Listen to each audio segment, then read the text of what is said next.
Nous allons donc voir maintenant l'évaluation de la performance environnementale, donc le troisième volet de cette présentation. L'évaluation de la performance environnementale, l'objectif. L'objectif, c'est de réduire les impacts environnementaux du bâtiment, dont ses émissions de gaz à effet de serre, tout au long de son cycle de vie. La méthode est donc basée sur l'analyse du cycle de vie ACV du bâtiment. L'analyse du cycle de vie, on va y revenir dessus, comme vous le voyez sur cette diapositive, va depuis l'extraction des matières premières, la production, le transport, le chantier, la vie dans les logements, la fin de vie, et ensuite soit la valorisation énergétique, le recyclage ou la mise en décharge. Donc tout ce cycle-là est ce que l'on appelle le cycle de vie du bâtiment.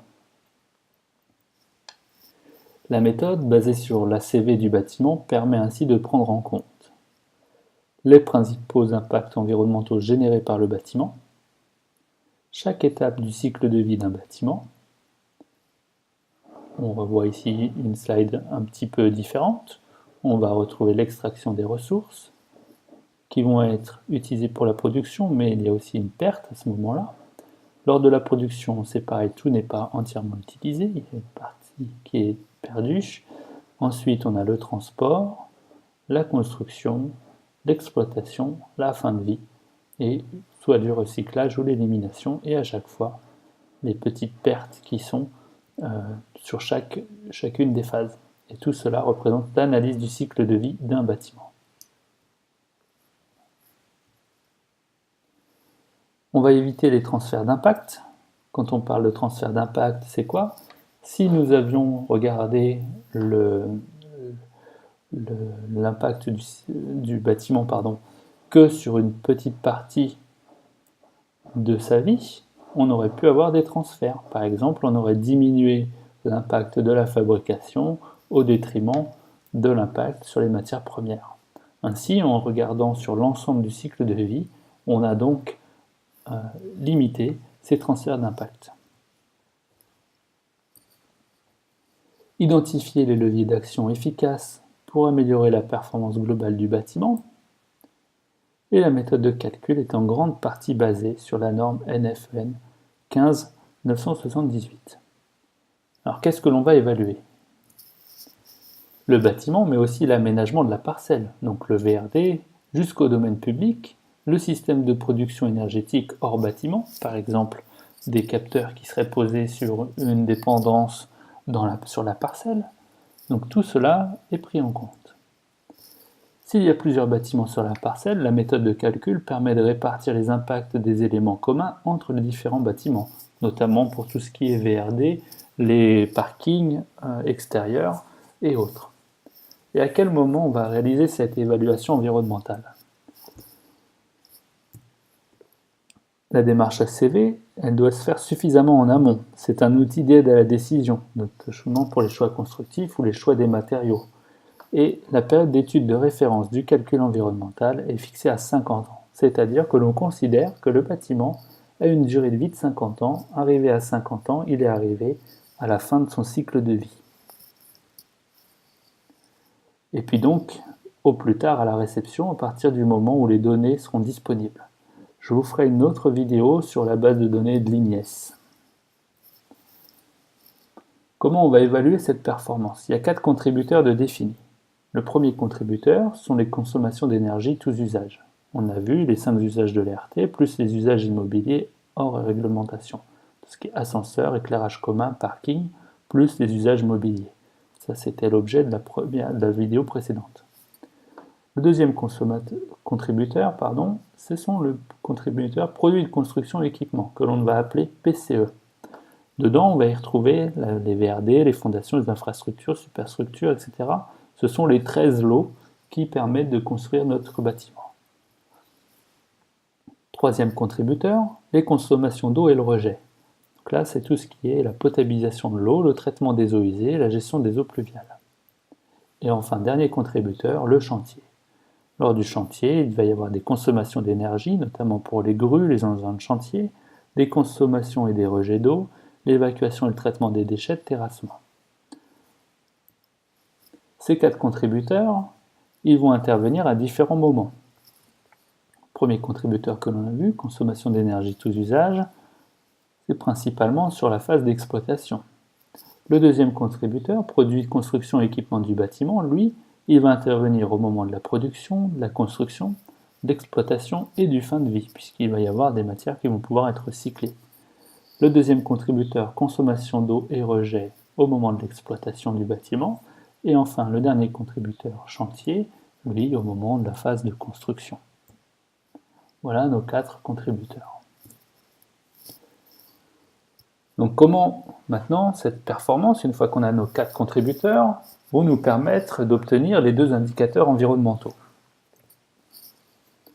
On va retrouver un EGS-PCE, EGS comme émission de gaz à effet de serre, et lui, il va nous indiquer les émissions de gaz à effet de serre des produits de construction et des équipements utilisés sur l'ensemble de leur cycle de vie. Et on va avoir un deuxième indicateur qui, lui, va prendre en compte les 4 contributeurs, et donc il y en aura donc 2 niveaux à respecter, un niveau EGES-PCE et un niveau EGES global. Voici un tableau issu de la méthode où vous allez retrouver les valeurs EGES maximum et EGES max PCE pour obtenir le niveau carbone 1 ou carbone 2 suivant les différents types de bâtiments. Une maison individuelle ou accolée devra donc avoir un EGES max inférieur à 1350 et donc dans ce 1350, la part EGES PCE devra représenter au maximum 700. Ce qui veut dire que l'on a à peu près la moitié des émissions de gaz à effet de serre qui sont consommées, entre guillemets, ou produits plutôt, par les produits de construction et les équipements. Ce ratio est à peu près vrai quasiment pour l'ensemble, sauf pour la partie des usages de bureaux et les autres bâtiments, puisqu'on a à peu près un ratio qui est de 1 pour 2, 1 pour 3, pardon, à peu près. Pour calculer les valeurs propres au bâtiment, la méthode est très simple. On va prendre les quantités, par exemple 40 mètres cubes de béton, 20 kg d'acier, 1000 kWh de gaz, etc., etc. On va multiplier ces quantités par le nombre de remplacements. Par exemple, la durée de vie d'une chaudière de 16 ans, donc sur les 50 années de notre analyse, on va donc remplacer la chaudière un certain nombre de fois. Et on va multiplier ce résultat aux données environnementales. Par exemple, sur un cycle de vie, 1 m3 de béton émet X kg de CO2, consomme Y m3 d'eau douce, produit Z kg de déchets non dangereux, etc. etc. Et le produit de tout cela nous donne l'impact environnemental du composant. Émissions de gaz à effet de serre, destruction de la couche d'ozone, acidification, etc., etc. Vous verrez que le nombre d'éléments que l'on obtient au final est assez important. Les données environnementales sont issues des déclarations environnementales sur les produits de construction, les équipements techniques du bâtiment et les services. C'est les fameuses fiches FDES ou les fiches PEP. Le contributeur PCE, produit de construction et équipement, lui est divisé en 13 lots. On retrouve ici le découpage des 13 lots. Ce découpage est très proche de ce que l'on connaît et ce que l'on fait dans nos CCTP. Un lot 1 VRD, un lot 2 fondation et infrastructure, un lot 3 superstructure, etc., etc. Ces lots ne sont pas modifiables, c'est-à-dire vous ne pouvez pas dire mon lot 6 ce n'est pas mon lot façade et menuiserie extérieure, c'est plutôt couverture, étanchéité, etc. Vous ne pouvez pas changer les intitulés des lots. Pour calculer l'impact de ces 13 lots, 2 méthodes sont possibles. Une première méthode, c'est la méthode détaillée. Donc à chaque composant installé dans le bâtiment doit être associée la donnée environnementale et la quantité précise mise en œuvre, telle qu'on l'a détaillée juste avant. Ou une méthode simplifiée. Cette méthode simplifiée, elle est possible d'être utilisée donc, avec des valeurs forfaitaires uniquement pour les lots techniques, les lots 8 à 12. Pour les autres lots, c'est la méthode détaillée qui s'applique. Bien entendu, si les données sont suffisantes, il est possible d'utiliser une méthode détaillée pour ces lots techniques. Alors, où obtenir les données nécessaires? Pour les quantités, elles sont fournies par l'économiste, l'architecte, calculées par le BET. Tout ça, ce sont des questions à se poser et à définir en amont du projet. Le nombre de remplacements et les données environnementales sont fournis dans les FDES ou les PEP pour les équipements. Sinon, on peut utiliser des valeurs génériques par défaut définies par le ministère, théoriquement plus pénalisantes, et donc nous allons pouvoir les voir dans la base de données de l'INES. Et enfin, nous avons la possibilité d'utiliser la méthode simplifiée pour les lots 8 à 12 seulement. Les consommations tous usages BPOS, elles sont fournies par le bilan énergétique BPOS tous usages, exprimé en kWh d'énergie primaire par mètre carré par an, multiplié par 50 ans. Lors de mes exposés, j'ai pu avoir des commentaires des participants qui m'indiquaient, à juste titre, que dans cette évaluation, on ne prend pas en compte une perte d'efficacité ou de rendement des systèmes. Effectivement, la question peut se poser. Pour les données environnementales des énergies, elles sont conventionnelles et établies par le ministère pour tous les vecteurs énergétiques, sauf pour les réseaux de chauffage urbain. Les émissions de gaz à effet de serre, notamment pour le gaz naturel, 243 g par kWh d'énergie finale. Pour l'électricité, 210 g par kWh d'énergie finale pour le chauffage, 83 g si c'est le CS et 121 g pour l'éclairage et 65 g pour les autres. La base de données de l'INES. Donc vous l'avez compris, c'est une base de données sur laquelle sont renseignées toutes les informations nécessaires au calcul de la CV. Dessus, vous allez y retrouver les FDES, fiches de déclaration environnementale et sanitaire, et les PEP, profil environnemental produit. Pour l'ensemble des déclarations environnementales, les données d'entrée proviennent obligatoirement d'une ACV réalisée selon les normes ISO 14040 et 14044. C'est-à-dire que chaque industriel qui veut fournir une FDES ou une PEP doit faire une analyse du cycle de vie et faire valider sa fiche pour qu'elle puisse être présente dans la base de données de l'INES. Ça concerne tout type de produit. La durée de validité d'une fiche est de 5 ans. Elle doit être vérifiée par une tierce partie indépendante, mise à jour obligatoirement durant la période de validité si l'un des indicateurs connaît une variation de plus de 10%. Ça va être le cas par exemple d'une production qui était locale. Je vais prendre l'exemple d'une plaque de plâtre qui serait fabriquée en France et où l'usine serait délocalisée et envoyée aux 4 coins de l'Europe ou du monde. Dans ce cas-là, la partie de transport viendrait modifier ce paramètre de plus de 10%. La fiche serait donc à refaire. Il en est de même dans le cas contraire, où par exemple un industriel viendrait à moderniser une usine visant à diminuer ses consommations ou son impact par rapport à la fabrication de plus de 10%. La fiche serait à revoir. Cette fois-ci, elle serait plus bénéfique. Le prérequis, donc c'est la réalisation d'une ACV, comme je l'ai dit tout à l'heure, et qui tout fabricant industriel ou organisation professionnelle. Les FDES, elles vont concerner donc les produits de construction mis sur le marché français. Elles sont encadrées par la norme NFEN 15804 et un complément national. Elles font l'objet d'une vérification obligatoire par une tierce partie indépendante depuis le 1er juillet 2017. Les FDES sont disponibles sur la base de données de l'INES, encadrée par un conseil de surveillance et un comité technique. Vous verrez ci-dessous l'adresse du site internet qui vous permet de consulter ces fiches. Les fiches PEP, on va retrouver exactement les mêmes contraintes entre guillemets par rapport à la durée de validité et à la vérification. Ces fiches PEP, elles concernent les équipements électriques, les équipements électroniques et de génie climatique. Elles sont encadrées par la norme XPC 0800-1.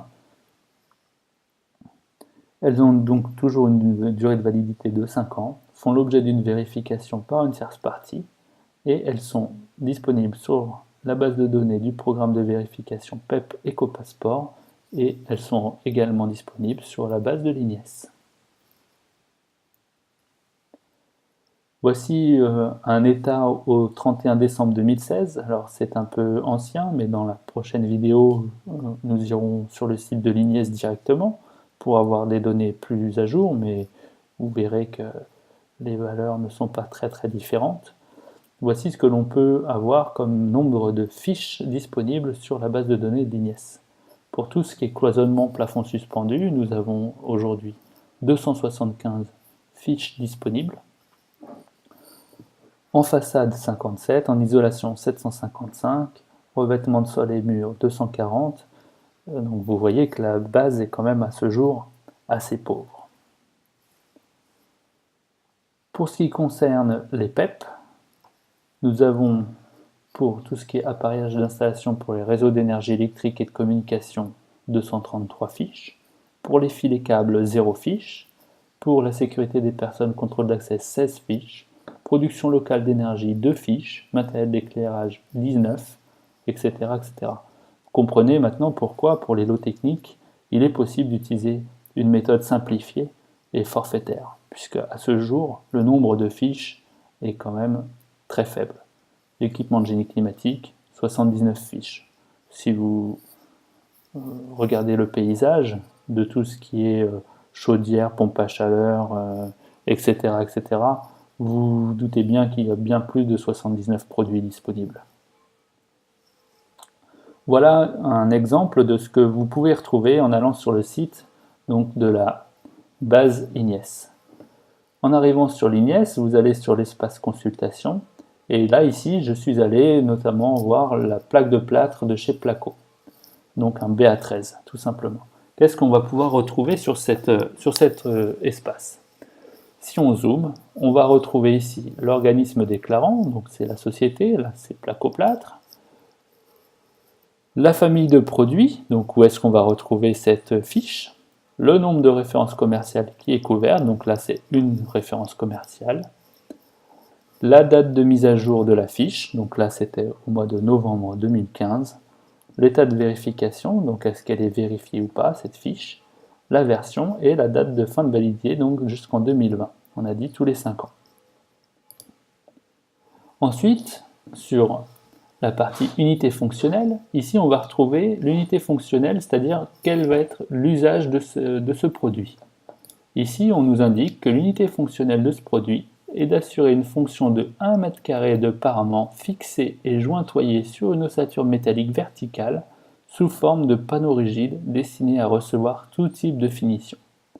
L'unité fonctionnelle est importante puisqu'elle nous permet de connaître ce qui est comptabilisé dans ce produit. Autrement dit, est-ce qu'il faut rajouter la partie du joint et de la bande, l'ossature métallique, etc., etc. Ici, on vous dit que le mètre carré comprend l'ensemble.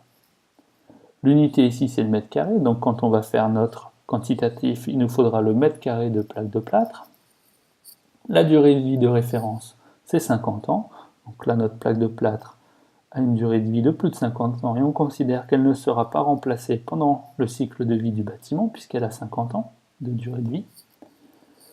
Nous allons retrouver ici le taux de chute à l'étape du processus de construction, c'est-à-dire que dans les données qui sont fournies, les indicateurs, il y a une prise en compte de 5% de perte. La fréquence d'entretien, les substances dangereuses à déclarer s'il y en a, etc., etc. Ensuite, sur la partie indicateur. Donc là, il y a beaucoup de données.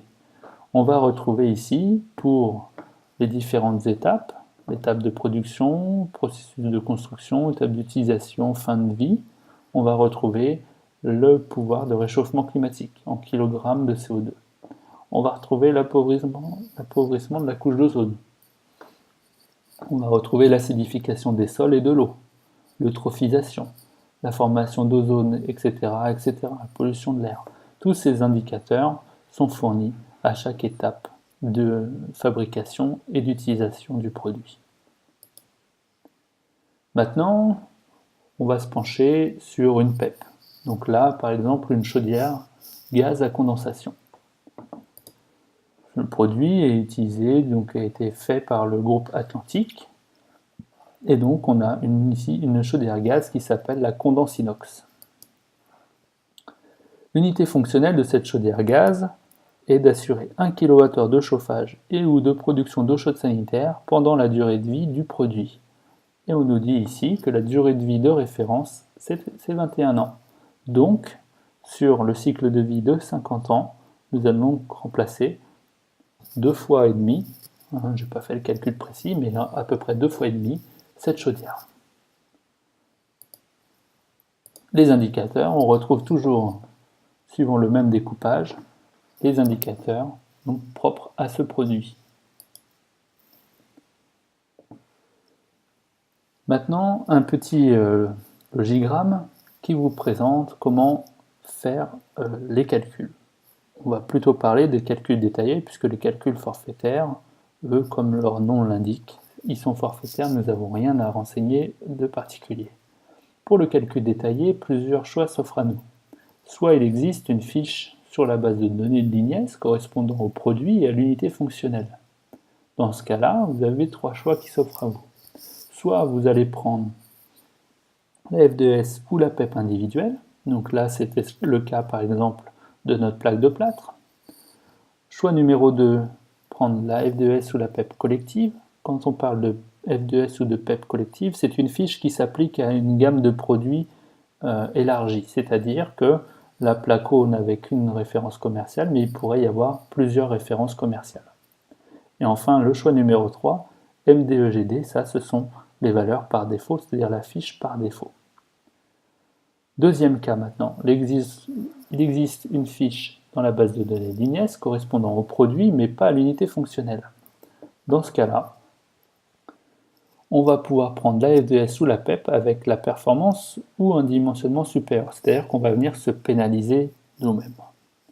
Et enfin, troisième cas, si je souhaite faire un calcul détaillé, il n'existe pas de fiche correspondante. Dans ce cas-là, 2 possibilités s'offrent à moi. Soit effectuer une demande de création de fiches par défaut, ou utiliser des configurateurs filières, que nous allons voir juste après. Ces configurateurs filières sont là, par exemple, le premier, Betty, qui est un outil qui va vous permettre d'évaluer les impacts environnementaux des bétons prêts à l'emploi. Un autre configurateur qui va vous permettre d'évaluer les impacts environnementaux des bétons préfabriqués. Un autre dédié aux produits et systèmes de construction en acier. Un autre configurateur dédié aux produits de construction à base de bois. Et enfin, un dernier, outil permettant aux acteurs des matériaux biosourcés de produire leur FDES. Ici, vous y trouverez les liens vers les sites internet et l'état d'avancement de chacun des configurateurs. Voilà pour cette vidéo. Nous verrons les labels existants et le cas concret dans la prochaine. Merci à vous.